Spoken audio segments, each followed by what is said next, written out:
Hello मेरे प्यारे दोस्तों, कैसे हैं आप सभी। स्वागत है आप सभी का आपके गुरुजी चैनल एसपी जा चैनल पे। मेरे प्यारे दोस्तों, हम लोग एक्सरसाइज 7.2 को पढ़ रहे हैं, जिसमें कि हम लोगों ने क्वेश्चन नंबर 3 तक मेरे प्यारे दोस्तों बहुत ही अच्छी तरीके से समझ लिए थे। और आज हम लोग क्वेश्चन नंबर 4 से समझेंगे, और ये मेरा पार्ट मेरे प्यारे दोस्तों 3 होगा। मैंने आप लोग को पीछे के पार्ट्सों में बहुत ही अच्छी तरीके से सवालों को सॉल्व करने के बारे में सिखाया। अगर आप लोग नहीं देखे हैं तो जाइए ज़रूर इस सारे पार्ट्स को देख लीजिए, जिससे कि आपको एक बेसिक कंसेप्ट मिलेगा मेरे प्यारे दोस्तों। और जैसे आपके गुरुजी बनाए हैं बताए हैं उसी प्रकार से अगर आप लोग बनाते हैं तो आपका जो बेसिक कंसेप्ट होता है वो क्लियर हो जाएगा। मेरे प्यारे बच्चों, हमारा जो है, जो आप लोग कह सकते हैं 7.1 से लेके उसके बाद जितने भी पार्ट्स बने हैं उसमें थोड़ा सा एक मिस्टेक हो चुका है। आप लोग को उसको क्या करना है, ठीक कर लेना है। अब मिस्टेक क्या हुआ है वो बता देता हूँ। उसके लिए मैं आप लोग को सॉरी मांगता हूँ, क्योंकि मेरे प्यारे दोस्तों गलती कोई हर एक इंसान से भी हो सकता है। मैंने वो छोटे छोटे बातों पे मैंने ध्यान नहीं दिया, इसकी वजह से मेरा मिस्टेक हो गया। ठीक है, बस यहाँ से समझ लीजिए कैसे। बस अब बाद बाकी उसके बाद प्रोसेस जो जितने भी किए हैं सारे प्रोसेस को आप लोग को उसी प्रकार से लिखेगा। जब भी कभी भी हम लोग ऊपर में मानते थे, जैसे कि माना कि लिखते थे, माना कि a बराबर 3,2 b बराबर एवं b बराबर बी के ये कोऑर्डिनेट मान लीजिए 4,6 है, तो बस आप लोगों को क्या करना है मेरे प्यारे बच्चों, यहाँ पे आप लोग को इस बराबर को मिटा देना है। सिंपली सा क्या करना है, बराबर को मिटा देना है। बाद बाकी आपका जो जितने भी इक्वेशन यानी कि प्रश्न है वो सारे सही हो जाएंगे। आप लोग को बराबर दे के यही नहीं देना है। आप बराबर दे के दे दिए तो अगर मान लीजिए तो इससे आपका गलत नहीं हो जाता है, लेकिन एक होता है ना जो सिस्टेबल तरीके से अच्छे तरीके से बेहतरीन ढंग से बनाया जाए, तो उसी प्रकार से उसकी उसीलिए मेरे प्यारे दोस्तों आप लोग को यहाँ पे बराबर नहीं देना है और इस प्रकार से बना देना है। तो आपको पूरे के पूरे नंबर भी मिलेंगे और उसमें भी पूरे के पूरे नंबर मिलेंगे जिस प्रकार आपके गुरुजी बताए। लेकिन आप लोग को सिर्फ और सिर्फ यहाँ पे जो बराबर हम लोग बराबर दे के मानते थे तो वो बराबर हटा दीजिएगा। ठीक है, चलिए हम लोग क्वेश्चन नंबर कितना 4 को समझते हैं और सीखने और समझने का प्रयास करते हैं। आशा है आप लोग जो पीछे के पार्ट्स में देखे होंगे या कुछ इस प्रकार कर लिए होंगे उसको सही कर लिए होंगे। ठीक है, और मैं आप लोग को पीछे के पार्ट्सों में भी ये सारा लिख के भेज दूंगा, इस सारी को ठीक कर लीजिएगा। देखिए क्वेश्चन में 4 में क्या कहा गया है, बिंदुओं -3,10 और 6,-8 को जोड़ने वाले रेखाखंड को बिंदु -1 और 6 किस अनुपात में विभाजित करता है। बातों के समझने का प्रयास कीजिएगा। आपको जैसे गुरुजी आपको समझाते हैं, देखिए दो बिंदु दिया हुआ है मेरे प्यारे बच्चों। यहाँ से चलिए, एक बिंदु ये है, एक बिंदु ये है। इसका मान लीजिए इस बिंदु का नाम है ए और इस बिंदु का नाम है क्या है, बी। इसका कोऑर्डिनेट क्या है, इसका कोऑर्डिनेट का बात करें तो -3 और 10 है, -3 और 10 है। और बी का कोऑर्डिनेट का हम बात करें तो 6 और -8 है, 6 और -8 है। और कह रहा है मेरे प्यारे बच्चों क्या, जो को जोड़ने वाले रेखाखंड को बिंदु, यानी कि इस बिंदु क्या कर रहा है तो इस रेखाखंड को जोड़ रहा है मेरे प्यारे बच्चों। ठीक है, इसका पी दे देते हैं कोऑर्डिनेट, और इसका सॉरी बिंदु का नाम पी दे देते हैं। इसका कोऑर्डिनेट दिया हुआ है -1 और 6। हमसे पूछ रहा है ये -1 और 6 जो है इस रेखाखंड को किस अनुपात में विभाजित कर रहा है, किस अनुपात में हमें विभाजित करना है, यानी कि m1 और m और n का मान हमें निकालना है। तो चलिए हम लोग निकालते हैं m और n का मान। तो देखिए सबसे पहले जो हम लोग करते हैं उसको लिखते हैं यहाँ पे, आप सभी को पता होगा। तो माना कि a के कोऑर्डिनेट मेरे प्यारे बच्चों -3,10, b के कोऑर्डिनेट 6,-8 एवं p के कोऑर्डिनेट -1,6 है। दे दीजिए इसको। मेरे प्यारे बच्चों हमने क्या माना, जो ए की कोऑर्डिनेट कितने हैं, यहाँ पे हम लोग बराबर देते थे ना, तो बराबर नहीं दीजिएगा एक अच्छे तरीके से सुस्टेबल तरीके से बनाने के लिए। अगर देते भी हैं तो गलत नहीं होगा मेरे प्यारे बच्चों, ठीक है ना, उसे हम लोग गलत नहीं कह सकते। लिए थोड़ा सा मिस्टेक है, बस इतना समझ लीजिए, क्योंकि गलती हर एक इंसान से भी हो सकती है। क्योंकि मान लीजिए कोई आप टीचर ही है तो वो तो भगवान तो है नहीं जो वो सारे के सारे सही ही कर जाए। ऐसे भी कुछ वैसे प्रश्न होंगे जो क्लास 10th के अंदर हमें भी नहीं आता होगा, क्योंकि सारे प्रश्नों को बना लेना मेरे प्यारे दोस्तों ये सबों की बस की बात नहीं है। बहुत सारे ऐसे प्रश्न होते हैं जो बहुत सारे स्टार टीचर से भी नहीं बनते हैं उस समय, फिर हाँ बाद में बन जाए, तो वो बहुत सारे कारण हो सकते हैं। और मिस्टेक भी बहुत सारे टीचर भी करते हैं, चाहे कोई भी टीचर हो। अब यहाँ से देखिए a बराबर इतना, b बराबर इतना, c बराबर इतना हो जाएगा, सॉरी p बराबर इतना हो जाएगा। इतना कर लेने के बाद आप लोग को क्या करना है, तो यहाँ से देखिए, और अब हमने क्या माना, जो हम देखिए इस p जो है इस रेखाखंड को किस अनुपात में विभाजित करना है वो हमें पता करना है। तो हम मानते हैं, पुनः माना कि रेखाखंड AB को, ये रेखाखंड AB जो है मेरे पास, तो रेखाखंड AB को बिंदु P M1 अनुपात M2 में, M1 अनुपात M2 के अनुपात में विभाजित करता है, अनुपात में विभाजित करता है। मेरे प्यारे बच्चों, यहाँ तक आप सभी को समझ में आ गया होगा, कहीं से कोई दिक्कत या समस्या नहीं हुआ होगा। आप लोग के जैसे गुरुजी आपको बताते हैं, अगर आप लोग इसी प्रकार आप लोग बनाते हैं एग्जाम में, तो आपके जितने भी नंबर होंगे वो सारे के सारे नंबर मिलेंगे मेरे प्यारे बच्चों। ठीक है, चलिए यहाँ देखिए, माना कि रेखाखंड AB को बिंदु P M1 अनुपात M2 के अनुपात में क्या करते हैं, इसको तो विभाजित करते हैं। तो अब हम लोग लगाते हैं विभाजन सूत्र से, विभाजन सूत्र से। मेरे प्यारे बच्चों, विभाजन सूत्र से x बराबर अगर हम लोग फॉर्मूला लिखे थे, क्या फॉर्मूला होता है, mx2 प्लस nx1 बटे m प्लस n। आप चाहे तो x पे मान रख के भी निकालिएगा तो आपका वही आंसर निकलेगा, जो कि आप लोग y के मान पे भी रख के इसको सॉल्व कीजिएगा तो वही निकलेगा। तो दोनों में से किसी एक तरीके से आप लोग इसको सॉल्व कर सकते हैं। तो हम x के ही मान पे लेके चलते हैं। जैसे कि अगर देखिए x बराबर भी ये होता था और y बराबर भी क्या होता है, तो my2 प्लस ny1 बटे m प्लस n, जब ये बाह्य विभाजित अंतः विभाजित करता है। तो कहने का तात्पर्य ये हुआ। तो अब एक पे यहाँ पे देखिए x का मान कितना है, यहाँ पे -1 है। कारण अगर हम लोग इससे पहले का बात करें तो ये रेखाखंड था और यहाँ से अगर मान लीजिए इस पॉइंट का नाम हम A दे देते थे, इसका पॉइंट का नाम B दे देते थे, इसका x1 y1 कोऑर्डिनेट होता था और इसका कोऑर्डिनेट x2 y2 होता था मेरे प्यारे दोस्तों। और मान लीजिए ये P रेखा बिंदु है जो इसे m और n अनुपात में विभाजित करता था। तो यहाँ से जो हम लोग x और y निकालते तो ये इसी x और y का मान निकालते थे ना। x का जो मान निकालते थे वो कैसे निकालते थे, mx2 प्लस nx1 बटा m प्लस n। तो m प्लस n ये x जो था वो कौन सा x था, यही x था ना बाबू। तो यहाँ पे जो x का मान रखेंगे तो यहाँ पे जो रहेगा वही रखेंगे, क्योंकि यहाँ पे भी x का मान है, y का मान है, x का मान है, y का मान है और यहाँ पे भी है। तो आपको कन्फ्यूजन होगा जो हम ये रखे कि ये रखे कि ये रखे। लेकिन मेरे प्यारे बच्चों, आप लोग को हड़बड़ाना नहीं है, मैंने आप लोग को बता दिया जो यहाँ पर जो होगा बीच में जो होगा वो वहाँ पे रखना है। तो बीच में देखिए क्या आंसर कौन सा, -1, तो -1।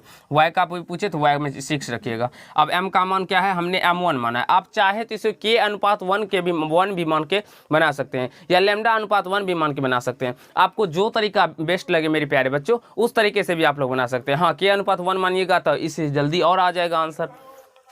ठीक है, तो देखिए मैं m का मान हम लोग m1 माने हैं और x2 कितना है मेरे प्यारे दोस्तों, x2 का मान देखिए, ये देखिए x1 y1 x2 y2, x का मान 6 हो गया, प्लस n का मान क्या है, m2 है, n का मान m2 है, इसको हमने m1 माना है और इसको हमने m2 माना है मेरे प्यारे बच्चों। m2 गुना x1 कितना है, ये देखिए x1 y1, तो x1 कितना -3 अब बट्टे में m प्लस n यानी कि m1 प्लस m2 करेंगे।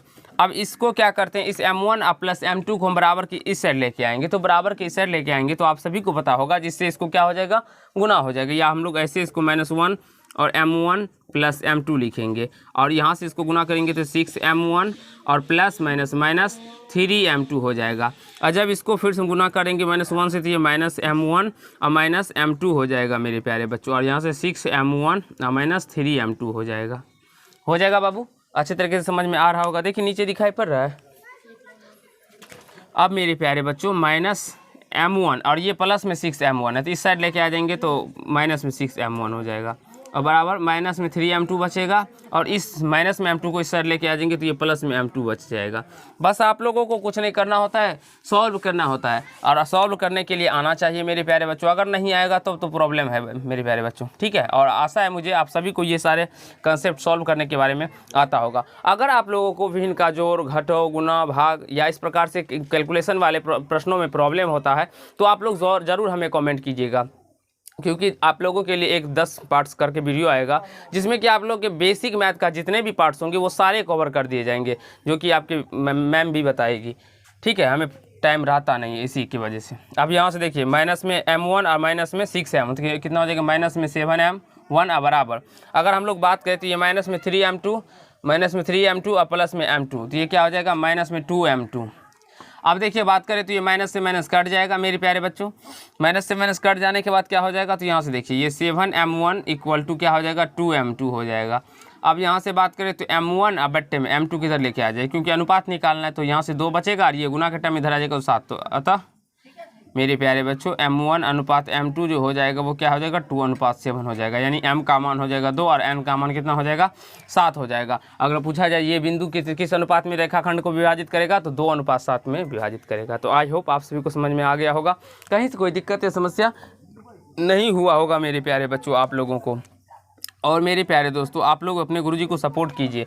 अगर आप लोग सपोर्ट कीजिएगा मेरे प्यारे दोस्तों, आप लोग देख सकते हैं जो आप लोगों के लिए मैंने इस चैनल पे कितने सारे वीडियो अपलोड किए हैं और अभी तक आपके गुरुजी का एक भी वीडियो ऐसा नहीं है जो वायरल नहीं गया, मतलब वायरल नहीं गया है मेरे प्यारे बच्चों। तो आप लोग उसको वायरल कीजिए। जब तक आपके गुरुजी को सपोर्ट नहीं कीजिएगा तो मैं आप लोग को जितने भी कंसेप्ट वो कैसे सिखा पाऊँगा, क्योंकि इस बोर्ड के माध्यम से सिखा पाना मेरे प्यारे बच्चों बहुत ही मुश्किल हो जाता है आप लोगों के लिए। और अगर डिजिटल बोर्ड होता है तो उसमें पढ़ाने की सुविधा भी होते हैं मेरे प्यारे बच्चों। अगर कोई हम फिगर ही आप लोगों को फिजिक्स के अंदर या केमिस्ट्री या बायो के अंदर समझाना चाहे तो उसमें मैं आप लोगों को नेट के माध्यम से भी समझा सकता हूँ, दिखा सकता हूँ। बट लेकिन यहाँ पे बहुत सारी समस्या हो जाती है। यहाँ पे ना तो आपको सारे डायग्राम दिखा सकते हैं। अभी यहाँ पे हमने रेखाखंड खींचा है तो ये भी आप लोगों को थोड़ा टेढ़ा मेरा लगता होगा, लेकिन उस जब डिजिटल बोर्ड के माध्यम से हम लोग पढ़ते हैं तो वो भी सीधा रहता है और इसको समझाने में भी मेरे प्यारे बच्चों एक तरीका रहता है। तो आशा है आप लोग गुरुजी को सपोर्ट करेंगे, क्योंकि आप अगर अपने गुरुजी के पास पढ़ते हैं तो वीडियो को भी शेयर कर कीजिए मेरे प्यारे बच्चों, क्योंकि छोटे छोटे बच्चे भी देखिए इसके। चलिए इसे नोट कर लीजिए, मैं अभी क्वेश्चन आगे बताऊंगा आप लोगों को। और मेरे प्यारे बच्चों इस तरह के मेथड आप लोगों को शायद ही कोई टीचर बताएंगे, क्योंकि इस तरह के पूरे बेसिक कंसेप्ट के साथ प्रत्येक छोटे छोटे यानी कि जहाँ पे आप लोग फंस सकते हैं मेरे प्यारे दोस्तों, सारे बातों को आप लोग के ध्यान में रखते हुए मैं बताता हूँ, जिससे कि हमारे छोटे से छोटे बच्चे भी समझ जाए और बड़े से बड़े बच्चे भी समझ जाए। तो इसे नोट कर लीजिए, आगे अभी हम लोग समझेंगे, सीखने का प्रयास करेंगे।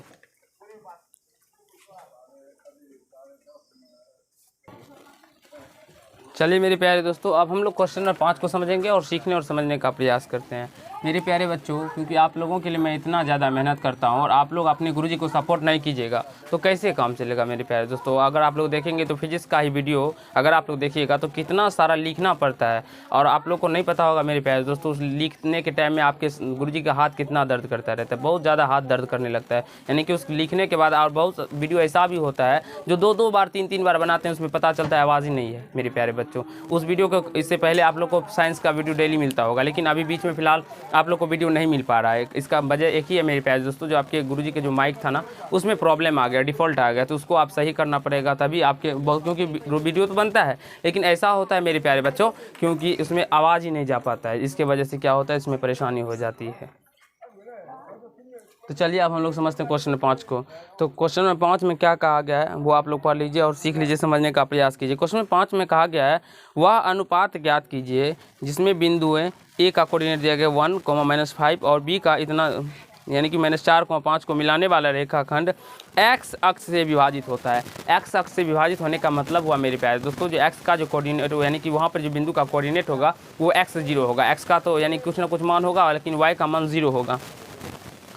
इस विभाजन बिंदु के निर्देशांक भी ज्ञात कीजिए। चलिए हमें कोऑर्डिनेट भी ज्ञात करना है और निर्देशांक भी ज्ञात करना है। सबसे पहले देखिए यहाँ से एक रेखाखंड मान लीजिए ये ले लेते हैं और ये ए ले लेते हैं जिसका कोऑर्डिनेट क्या है मेरे प्यारे बच्चों 1, -5। बी का कोऑर्डिनेट क्या है मेरे प्यारे दोस्तों -4, और अगर मान लीजिए ये बिंदु पी है जो इसको मेरे प्यारे दोस्तों क्या कर रहा है तो यानी कि अंतः समविभाजित कर रहा है, एक्स अक्ष से विभाजित होता है यानी कि विभाजित कर रहा है। तो यहाँ से इसका कोऑर्डिनेट क्या हो जाएगा x0 हो जाएगा। x0 कैसे होगा क्योंकि ये x अक्ष से विभाजित करता है। और मेरे प्यारे बच्चों जब आप लोग अपने गुरुजी का वीडियो देखेंगे तो कोई ऐसा वीडियो नहीं होगा मेरे प्यारे दोस्तों आपके गुरुजी के चैनल पे जो आपको फालतू होगा, जो कि आपके लिए ज्ञान के लायक नहीं होगा। आपको हर एक वीडियो होगा जो कि आपके ज्ञान के लायक होगा। हम चाहते हैं मेरे प्यारे दोस्तों, तो बहुत सारे टीचर अब कर रहे हैं वायरल होने के लिए अपना मतलब कह सकते हैं वो उछल उछल के कूद के डांस कर करके गाना गा कर भी पढ़ाते हैं। हम भी चाहते हैं तो वायरल होने के लिए वैसे कर सकते हैं, लेकिन मेरे प्यारे बच्चों वैसे में आपका टाइम ज़रूर ही बर्बाद हो जाएगा क्योंकि आप लोग सीख कुछ नहीं पाइएगा, ठीक है ना। तो और वैसे ज्ञान क्योंकि मेरे प्यारे दोस्तों अगर ज्ञान प्राप्त करना है तो एक सुव्यवस्थित तरीके से अच्छे तरीके से प्राप्त करना होता है ज्ञान को, और कैसे भी तरह से ज्ञान को प्राप्त कर लीजिएगा वो संभव नहीं होता है। एक अच्छे तरीके से मार्गदर्शन आपके गुरुजी कर रहे हैं उसी प्रकार आप लोग भी अपने पढ़िए, और आप लोग अगर पढ़ाना चाहते हैं तो उस प्रकार पढ़ा सकते हैं। थोड़ा वायरल होने में टाइम लगेगा लेकिन मेरे प्यारे बच्चों इस तरह से पढ़ाने के लिए आपके गुरुजी आज न कल ज़रूर ही आप लोगों के लिए सबसे बेस्ट हो जाएंगे। चलिए समझते हैं इस प्रश्न को। अब यहाँ से हमें कह रहा है जो ये बिंदु जो है इस रेखाखंड को किस अनुपात में विभाजित कर रहा है, एक तो ये, दूसरा कह रहा है इस बिंदु का हमें निर्देशांक भी ज्ञात करने के लिए। इस वाले प्रश्न में निर्देशांक यानी कोऑर्डिनेट ज्योमेट्री में कुछ भी नहीं होता है, बस आप लोगों को समझना होता है। देखिए सबसे पहले माना कि ए का जो कोऑर्डिनेट है वो कितना है 1, -5। बी का जो कोऑर्डिनेट है कितना है मेरे प्यारे बच्चों, एवं बी का कोऑर्डिनेट दीजिए यहाँ से, एवं बी का कोऑर्डिनेट कितना है -4, 5 है। अगर मेरे प्यारे बच्चों आप लोग यहाँ पे ये नहीं भी लिखेंगे तो भी कोई बात नहीं, लेकिन आपका थोड़ा बहुत नंबर कट भी सकता है। लेकिन क्यों, अगर माने ये तो हमारा सॉरी ए बराबर दिया ही गया है, अगर आप लोग देखेंगे तो ये ए बराबर दिया ही गया है, तो अब यहाँ से डायरेक्टली यहाँ करके लिखिए, यहाँ ए का कोऑर्डिनेट कितना दिया गया है 1, -5 एवं बी का कोऑर्डिनेट कितना दिया गया है मेरे प्यारे दोस्तों, बी का दिया गया है -4, ये दिया गया है। अगर नहीं भी लिखिएगा तो भी कोई बात नहीं होगा, अगर लिखते हैं तो अच्छी बात है, ठीक है मेरे प्यारे बच्चों। अब यहाँ से देखिए, अब हम बात करते हैं जो ये रेखाखंड को बिंदु P जो है इस रेखाखंड को किस अनुपात में विभाजित करता है। तो हम मान लेते हैं, माना कि रेखाखंड AB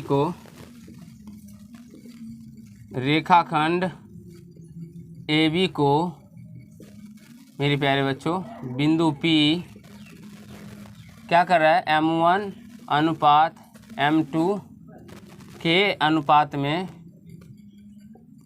अंतः विभाजित करता है, क्या अनुपात में अंतः विभाजित करता है, अंतः विभाजित करता है, अंतः विभाजित करता है। तो मेरे प्यारे दोस्तों अब हम लोग विभाजन सूत्र की मदद से यहाँ से जैसे इस प्रकार हम लोग इसका M1 अनुपात M2 निकाले, उसी प्रकार से यहाँ पे भी हम लोग M1 अनुपात M2 निकाल सकते हैं। अब यहाँ से देखिए, अब हम लोग आगे करते हैं, यहाँ से देखिए विभाजन सूत्र से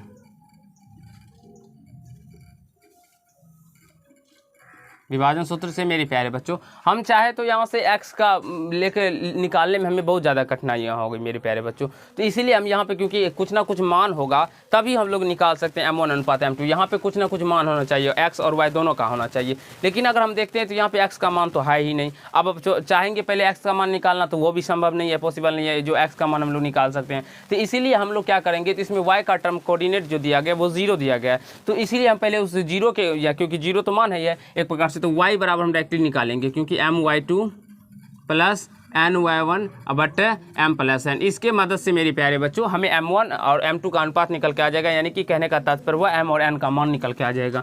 अब y का मान 0 रखिएगा, m का मान कितना है, m1 माने है, y2 कितना देखिए x1 y1 x2 y2 5 है, प्लस n कितना है m2 है, और y1 कितना है तो ये -5 है, बट m प्लस n, यानी कि m1 प्लस M2 हो जाएगा। अब जब इसको M1 प्लस M2 की साइड लेके आएंगे 0 के साइड, तो ये गुना हो जाने पर 0 ही हो जाएगा, और यहाँ से 5M1 और प्लस माइनस 5M2 हो जाएगा मेरे प्यारे बच्चों। अब इसको क्या कीजिएगा, इस 5 को इधर लेके आ जाइएगा, तो ये माइनस में 5M1 हो जाएगा, बराबर माइनस में 5M2 हो जाएगा, ये माइनस से माइनस कट जाएगा, तो यानी कि M1 अनुपात M2 और 5 से 5 भी कट जाएगा 1 मर्तबे मेरे प्यारे बच्चों। तो M1 अनुपात M2 निकालेंगे, ये 1 अनुपात 1 आ जाएगा, ये क्या आ जाएगा रेशियो इसका 1 अनुपात 1 निकल के आ जाएगा। तो यहाँ से हमारा जो मेरे प्यारे दोस्तों ये बिंदु किस अनुपात में बटेगा, ये 1 अनुपात 1 में बटेगा। इसका मतलब हुआ ये बिंदु P जो है मेरे प्यारे दोस्तों ये क्या है, तो ये मध्य बिंदु है, क्या है, मध्य बिंदु है, क्योंकि ये बराबर बराबर भागों में बांट रहा है। और आप चाहे तो यहाँ से x1 प्लस x2/2 करके भी यहाँ से इसका कोऑर्डिनेट निकाल सकते हैं, और चाहे यहाँ पे लिखना होगा तब उसके मेरे प्यारे दोस्तों, क्योंकि बिंदु P इस रेखाखंड AB को यानी कि 1 अनुपात 1 रेशियो में बराबर बराबर भागों में विभाजित करता है, अंतः समविभाजित करता है, अतः बिंदु P इस रेखाखंड का मध्य बिंदु है। अब उसके बाद यहाँ से x1 प्लस x2/2 करके निकाल लीजिए, क्योंकि y का कोऑर्डिनेट तो आपको 0 है ही है, तो y का कोऑर्डिनेट तो निकालना नहीं है, बस आपको x का मान, या तो आप लोग ऐसे भी निकाल सकते हैं, या दूसरा कंडीशन क्या है, तो आप लोग को अंतः विभाजन का सूत्र लगाना होगा। m और n का मान निकल चुका है, और यहाँ से देखिए अब तो हमारा स्पेस नीचे में दिखाई पड़ रहा है बाबू, एक सेकंड देख लेते मेरे प्यारे बच्चों, दिखाई पड़ रहा है। चलिए हम यहाँ से आप लोग को बता देते हैं। देखिए अब यहाँ से P के निर्देशांक, बिंदु P के निर्देशांक, बिंदु P के निर्देशांक, P के निर्देशांक जो हो जाएंगे मेरे प्यारे बच्चों वो क्या हो जाएगा, x, देखिए सूत्र होता है x का जो कोऑर्डिनेट निकालते थे तो वो क्या फॉर्मूला होता है, x बराबर mx2 प्लस nx1 बटा m प्लस n। तो m का मान निकला है 1, अगुना x2 कितना है, ये -4 है, mx2 प्लस nx1, n का मान कितना निकला है, n का देखिए m अनुपात n है तो ये भी 1 ही निकला है, अगुना x2 देखिए mx2 प्लस nx1, x1 कितना है 1 ही है, बट m प्लस n कितना है, तो ये 1 + 1, और कोमा क्या हो जाएगा, y का मान कितना है, तो 0 ही है, उसको निकालने का कोई ज़रूरी है नहीं मेरे प्यारे दोस्तों। तो जब इसको आप लोग सॉल्व कीजिएगा तो ये क्या आ जाएगा, माइनस नीचे दिखाई पड़ रहा है ना बाबू, नहीं दिखाई पड़ रहा है, तो यहाँ से चलिए यहाँ से लिखते हैं मेरे प्यारे दोस्तों, यहाँ से -4, ये देखिए माइनस में 4 आ जाएगा, यहाँ से देखिए माइनस में 4 आ जाएगा, और प्लस ये क्या आ जाएगा 1/, देखिए 1 1 2 आ जाएगा, तो -4 में से 1 जाएगा तो -3/2 आ जाएगा, तो यहाँ से -3/2 और कोमा 0 आ जाएगा। तो यानी कि इस बिंदु का कोऑर्डिनेट -3/2 0 आ जाएगा और ये 1:1 में इसको बांट रहा है। मेरे प्यारे बच्चों, आशा है आप लोग को समझ में आ गया होगा। थोड़ी हम इस वीडियो के अंदर थोड़े हमने कुछ अलग अलग बातें भी बोला, उसके लिए आप लोगों को अगर गलत लगा होगा, बुरा लगा हो तो उसके लिए माफ़ी चाहते हैं मेरे प्यारे दोस्तों। लेकिन जो यहाँ पर का रियलिटी है वो बताता हूँ, क्योंकि एक गाँव से वीडियो बनाना आप लोगों के लिए बहुत ही ज़्यादा मेरे प्यारे दोस्तों समस्या हो जाती है, क्योंकि बहुत सारे छोटे छोटे बच्चे होते हैं जिसमें कि आप लोग को आवाज़ें भी सुनने को मिलती होगी, वो बहुत ज़्यादा डिस्टर्ब करते रहते हैं, यहाँ पे खेलते हैं आके तो डिस्टर्ब हो जाते हैं मेरे प्यारे दोस्तों वीडियो बनाने में आप लोग को। तो कहीं कहीं मिस्टेक अगर हो जाता है तो उसी पे मेरा माइंड अगर चला जाता है मेरे प्यारे बच्चों, तो इसकी वजह से डिस्टर्ब हो जाते हैं। तो चलिए आप लोगों को मैं आशा करूँ, विश्वास दिलाता हूँ, जो आप लोग को इस चैनल के माध्यम से एक ऐसा कंसेप्ट बताया जाएगा, एक ऐसा मेथड बताया जाएगा आप लोग को, जो आप लोगों को एक अच्छे तरीके से सारे मैथ के प्रश्न जितने भी होंगे वो बन जाएंगे, साइंस के भी जितने भी होंगे वो आपके गुरुजी ही पढ़ाएंगे, साइंस और मैथ अच्छे तरीके से पढ़ाएंगे। और मेरे प्यारे दोस्तों और खोज रहे हैं, अगर आप लोग को लिए कोई ऐसा टीचर मिल जाए जो आप लोग को हिस्ट्री या कोई इस प्रकार से बता सके, तो वो भी लेके आऊँगा जो आप लोग को समझाने का प्रयास करे। तो धन्यवाद। चलिए आज के पाठ में इतना ही करते हैं, नेक्स्ट पार्ट में आगे के प्रश्नों को समझेंगे और सीखने समझने का प्रयास करेंगे। धन्यवाद।